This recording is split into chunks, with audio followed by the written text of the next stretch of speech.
증시가 완연한 상승장으로 돌아선 모습을 보여주고 있습니다. 11월 달에 많이 오르고 12월에 약간 조정을 받지 않겠느냐, 산타가 조기 출근하는 바람에 낮잠을 자는 거 아니냐 이런 얘기를 하는데, 그래도 완연한 상승장의 모습을 몇 가지 보여주고 있는 게요, 최근에 악재들을 한 번에 다 해치웠잖아요. 향후 나올 악재들이 별로 없다는 점, 두 번째 증시가 전고점을 향해 가고 있다는 점, 전고점에서 한 5% 정도밖에 안 남았습니다. 물론 미국 증시만 그렇죠. 세 번째가 증시가 오를 때 같이 오르는 자산들 가격이 같이 상승하기 시작했다라는 점이에요. 부동산도 같이 올라줘야 되는데 부동산은 아직 그러지 않았고 비트코인이랑 금 가격이 올랐어요. 그런 점에서 약간은 다르게 해석해야 되는 것들이 있지 않을까라고 좀 생각을 합니다. 비트코인 가격은 작년에 17,000달러대였는데 지금 4만 달러 가까이 왔거든요. 비트코인 전고점이 7만 달러입니다. 이에 비하면 아직 갈 길이 멀죠. 하지만 과거 대비 인식도 좋아졌고 환경도 좋아졌고 월가의 포지션도 훨씬 더 좋아졌어요. 하지만 비트코인이 오르는 이유가 증시 상승 때문이라 볼 수는 없습니다. 유동성이 늘고 경기가 확장하고 달러의 결과물이 증시 상승이라고 본다면은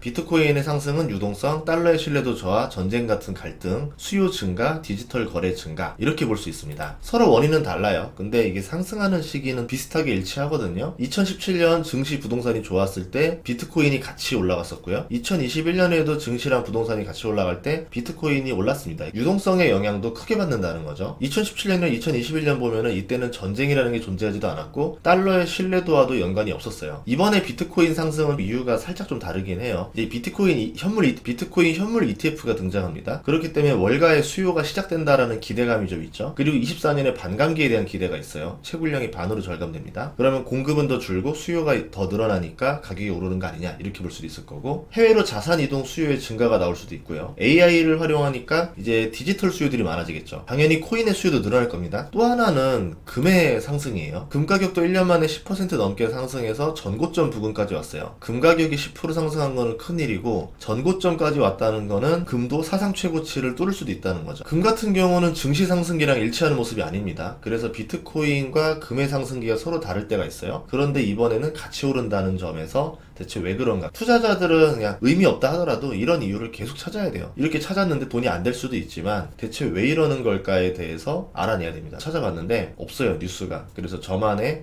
자료들, 그리고 제가 조사한 것들, 제가 스토리 연결한 것들에 대한 내용들을 말씀드릴게요. 물론 이게 틀릴 수도 있겠지만 이런 방식으로 생각해 볼 수도 있겠구나 라고 하나의 상상력으로 봐주시면 좋을 것 같습니다. 특히 이번 거는 진짜 상상력. 예. 금은 2019년 6월부터 랠리를 펼쳤습니다. 그러다가 그해 겨울에는 조금 쉬었고 코로나가 터지면서 1600달러에서 2100달러까지 급격히 상승하죠. 거의 30% 가까이 상승합니다. 그리고 22년 10월 연기금 파산 우려가 나오고 나서 다시 상승해요. 그리고 이번에 또 상승해요. 그럼 금은 어떤 원리로 오르느냐? 2019년에는 달러 지수가 큰 움직임이 없었는데 금 가격만 많이 올랐습니다. 그럼 이유가 있겠죠. 미중 갈등이 본격적으로 시작되는 시기였었고 경기 침체 이야기도 나왔고요. 중국인들의 부동산과 돈에 대한 불안 금 매입으로 이어지지 않았나 봐요. 왜냐하면 2018년까지는 부동산 가격이 잘 올랐는데 2019년부터는 이제 부동산도 살짝 불안해 보였거든요. 그럼 중국 사람들이 해외 부동산을 사는 이유는 투자의 이유도 있지만 자산을 해외로 이전시키는 목적도 컸습니다. 그런데 비트코인 가격은 바닥에 있었고 부동산 가격은 더 이상 오르지 않고 금이 대체제가 된 게 아닌가 이렇게 볼 수 있겠죠. 이런 분위기였었던 건데 2020년에 코로나가 터지면서 유동성까지 풀려요. 달러 가치가 하락하면서 금이 더 올라갑니다. 그 이후부터는 이제 코인 따라 유동성을 따라가면서 올랐다 이렇게 볼 수 있거든요. 2022년에는 달러의 강세와 약세 그리고 달러의 신뢰도, 금의 관계를 보여주는 사례였는데요. 강달러가 심해지니까 금의 가격이 급락합니다. 강달러와 고금리로 해외 연기금이 파산할 뻔하니까 연준도 놀라고 정책을 누그러뜨려요. 그때 이후로 자이언트 스텝이 사라졌거든요. 그때부터는 금리 인상 폭이 높지 않았습니다. 이후 달러 가치는 약세로 돌아섰죠. 금 가격이 다시 회복됐습니다. 이게 상반기에 벌어진 일이죠. 과거 같은 경우는 금을 1온스에 35달러로 바꿔줬었어요. 그러다가 닉슨 대통령이 금태한제를 포기합니다. 이제 금과 달러가 교환이 되지 않는 다른 길을 걷기 시작했죠. 그 시절 전까지는 금이 곧 기축통화였다는 얘기예요. 만약에 달러가 위기에 빠진다 생각해 봅시다. 그러면 경제에서 달러를 대체할 수 있는 게 나와야 되는데 수천 년간 달러 역할을 했던 금이 그 자리로 가겠죠. 그래서 금은 기본적으로 달러 가치에 따라 연동이 됩니다. 그러면 금은 달러 지수 따라 움직이느냐? 보다시피 꼭 그렇지 않은 경우도 많잖아요. 그래서 달러에 대한 불안값이 가미된 달러의 가치. 저는 미국 부채와 연관도 깊다 보는데 리먼 사태 전부터 미국 부채는 급증하기 시작했습니다. 금은 2007년부터 2011년까지 3배 올랐어요. 그러니까 금융권의 불안이 벌어졌을 때 오른다고도 볼 수 있겠죠. 미국의 부채 문제도 있었지만 그때 미국 은행들 파산하고 미국 금융 시스템 종말이 올 뻔했었거든요. 그래서 부채 대비 엄청난 상승을 합니다. 진짜 금이 미국의 대체제가 돼야 되는 거 아닌가에 대한 이야기가 많이 나오던 시절이었어요. 코로나 시기에도 부채를 통해서 위기를 극복했는데 이때 정부 부채도 크게 늘었고 시중의 유동성도 늘었습니다. 아래 표는 전년 대비 변화율인데 여기서 볼 수 있는 거는 미국 정부는 부채 증가율이 항상 플러스였다는 거예요. 부채를 줄인 적이 없다는 뜻입니다. 그리고 몇 년 빼고는 대부분 5% 이상 올렸어요. 10% 넘는 해도 꽤 있습니다. 목표 인플레이션율이 2%고 평균 GDP 성장률이 2%인 미국이라는 나라가 부채 증가율은 그것의 3배에서 5배가 돼요. 장기 저금리 시대로 만들어서 부채 대비 이자를 줄여가지고 미국이 호황을 누렸었는데 지금은 고금리로 미국의 예산은 상당분 이자로 내고 있습니다. 재정적자도 심하고 재선을 위해서 경기를 확실히 일으키기 위해서는 또 새로 돈 쓸 필요가 있겠죠. 금가격 상승은 미국의 재정적자 확대, 즉 부채를 크게 일으킬 가능성을 보고 올랐다라고도 볼 수 있어요. 저는 이것도 굉장히 크다 보거든요. 그러면 그게 무엇이냐고 생각을 해봤습니다. 첫 번째는 바이든 정부의 재선을 위한 의도적인 부양책이 나올 것을 대비했다. 두 번째는 친환경 강화를 위한 부양책. 세 번째는 전쟁을 위한 재정 지원. 전쟁이 나면은 돈을 막 찍어내야 되거든요. 네 번째는 금융위기 예방을 위한 긴급 부양책이 될 수도 있겠죠. 예를 들어서 미국이 아니라 하더라도 미국급의 경제 규모가 큰 나라가 IMF에 들어간다던가 자빠져 버리면은 부양책을 찍어야 되기 때문에 어쩔 수 없이 시중에 부채가 올라가게 됩니다. 그러면은 금에 대한 가격이 올라갈 수밖에 없다는 거죠. 다섯 번째는 제2 코로나 우려를 대비해서 부양책 가능성이 있는 게 아니냐, 이렇게 볼 수도 있습니다. 코인 같은 경우는 AI 환경에서 게임, 서비스, 메타버스 같이 이제 발전의 수혜를 볼 가능성이 있거든요. 근데 금 같은 경우는 이 AI의 수혜를 보지를 않아요. 그런데 같이 올라요. 그리고 또 하나는 중국이 금 보유량을 늘리고 있습니다. 중국은 위안화를 기축통화처럼 사용하고 싶어 해요. 그러려면 많은 금이 필요하죠. 이로 인한 금 가격 상승일 수도 있겠죠. 금 보유량 순위를 보면은 중국은 미국 대비 7배 넘는 차이가 있어요. 그러니까 미국이 보유한 금의 양이 어마어마합니다. 금과 달러를 많이 가지고 있어야 화폐 안정감을 줄 수 있는데 향후에 이제 미국과 패권 전쟁, 물리적 전쟁이 될지 뭐가 될지 모르겠지만 그렇게 하기 위해서는 위안화 가치를 튼튼하게 만들기 위해서 금을 더 많이 가져가야 된다. 그런 다음에 위안화를 기축통화처럼 자기네 벨트 라인에서는 계속 쓰려고 하는 의도가 아닌가. 미국도 처음에는 금을 가지고 기축통화를 했었다라고 하면은 중국 같은 경우도 이제 금을 기반으로 어느 정도 가지고 있어야 기축통화처럼 돌릴 수 있다. 이렇게 판단한 걸 수도 있어요. 최근에 발티군임 지수가 3,000을 돌파했거든요. 건화물은 주로 이제 원자재들 중에서 철광석, 구리, 목재, 석탄, 곡물 이런 걸 운반합니다.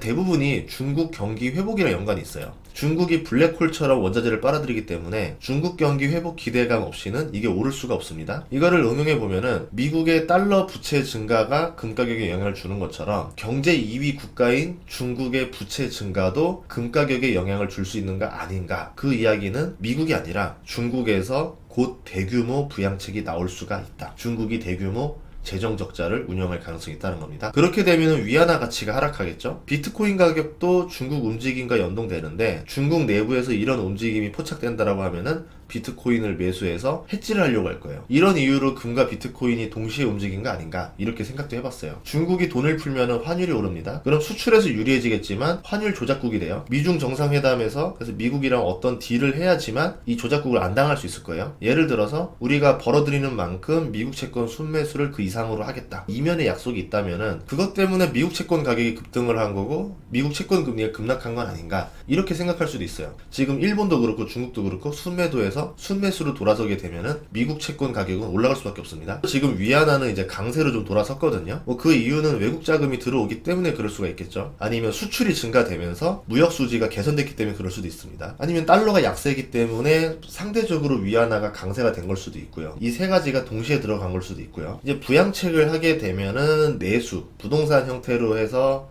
경제가 회복되고 아니면은 실제로 미국 경기 회복과 맞물려서 수출 경기가 좋아질 수도 있는 거고 여러 가지 요소가 있을 수 있어요. 예상이 어려운데 어쨌든 위안화로 득을 보게 되면은 어느 정도 유지를 하기 위해서 미국 채권을 계속 사준다던가 뭐 이런 식으로 나올 수도 있겠죠. 그러면은 미국 입장에서는 어떤 이득이 있냐면은 채권 금리가 하락하면서 재정 적자폭이 줄어들어요. 그러면 채권 수요가 올라가니까 나중에 부양책을 쓸 수 있는 여건이 한 번 더 나옵니다. 그게 2024년일 가능성은 적을 것 같고 바이든 정부가 한 번 더 정권을 잡 잡고 나면 이제 2기 정부가 들어가잖아요. 그러면 그때 그 첫 해 2025년에 집행될 부양책 자금 원천이 될 수도 있을 거예요. 바이든과 시진핑의 어떤 거래가 있었다면은 바이든은 내년에 부양책에 필요한 정책 공약을 하나 내겠죠. 이렇게 되면은 미국 증시가 전고점을 가는 거, 코인과 금 가격이 같이 오르는 거, 건화물 운임 지수가 급등하는 거 다 이해가 됩니다. 그러면 중국 증시가 올라야 되는데 이게 아직 안 올랐어요. 그래서 이게 하나의 스토리라고만 보는 거고 이거 가지고 지금 베팅을 해야 된다, 타이밍을 보는 건 아니에요. 왜 얘가 안 오르는 걸까? 얘까지 오르고 나면 정말 그럴 확률이 있는 거 아닌가? 그러면 내가 투자해서 어떤 준비를 해둘까? 이런 생각을 해야 되는데 아직은 그 단계까지는 아닙니다. 중국 증시 같은 경우는 이미 악재들이 충분히 반영돼서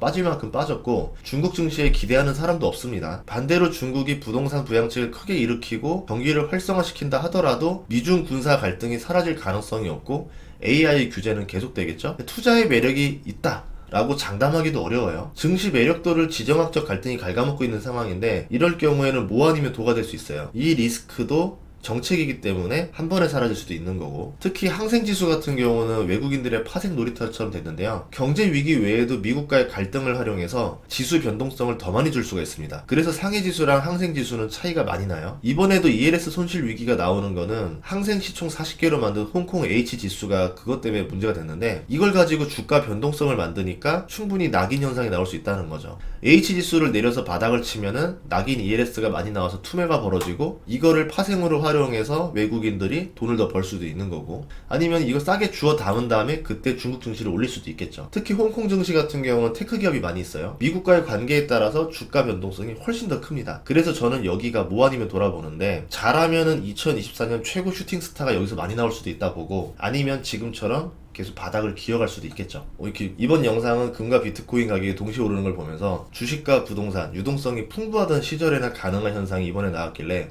이거는 뭔가 다른 이유가 있는 거 아닌가 이렇게 의심을 해봤고 저만의 상상력을 동원해서 내용을 말씀드렸습니다. 여러분들이 어느 정도 필터링해서 보시고 가볍게 들으셔도 좋을 것 같아요. 나중에 조금 더 정확도가 올라가면은 한 번 더 업데이트 하도록 하겠습니다. 다음 시간에도 뵙겠습니다. 구독과 좋아요 알림 설정 부탁드릴게요. 고맙습니다.